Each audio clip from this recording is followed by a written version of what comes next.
Jesus walking on water.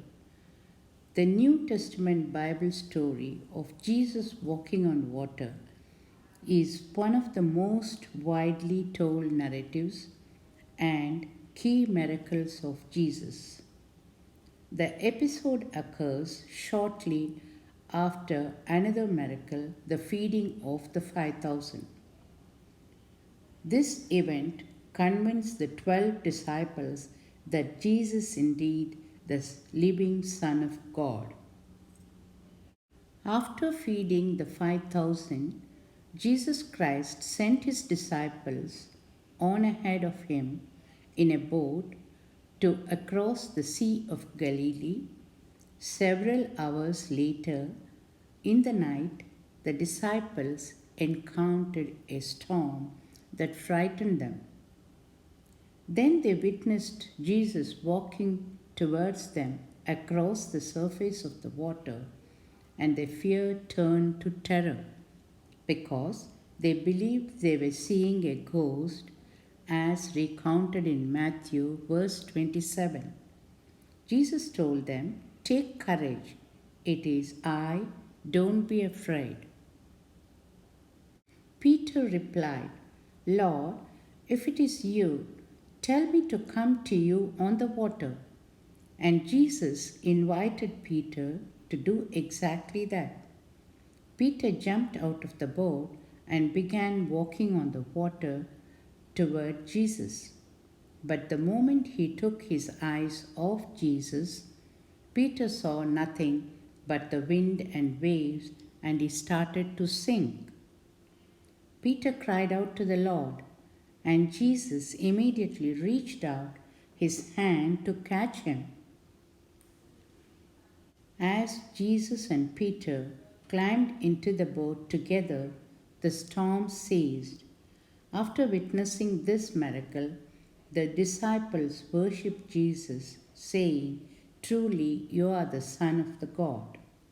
For Christians, this story presents for life that go beyond what meets the eye. Jesus sent the disciples away so that he could go alone to the mountainside and pray. Even with his busy schedule, Jesus made spending time with God a top priority. The story reminds Christians of the importance of setting aside room for God.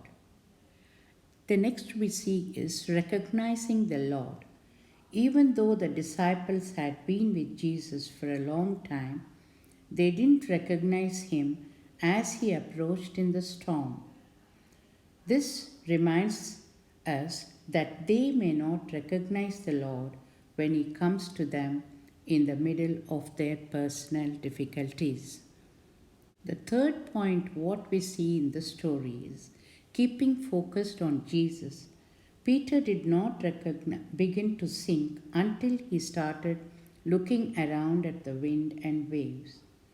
For Christians, the lesson is that when they take their eyes off Jesus and focus on their difficult circumstances, they begin to sink under the weight of their problems.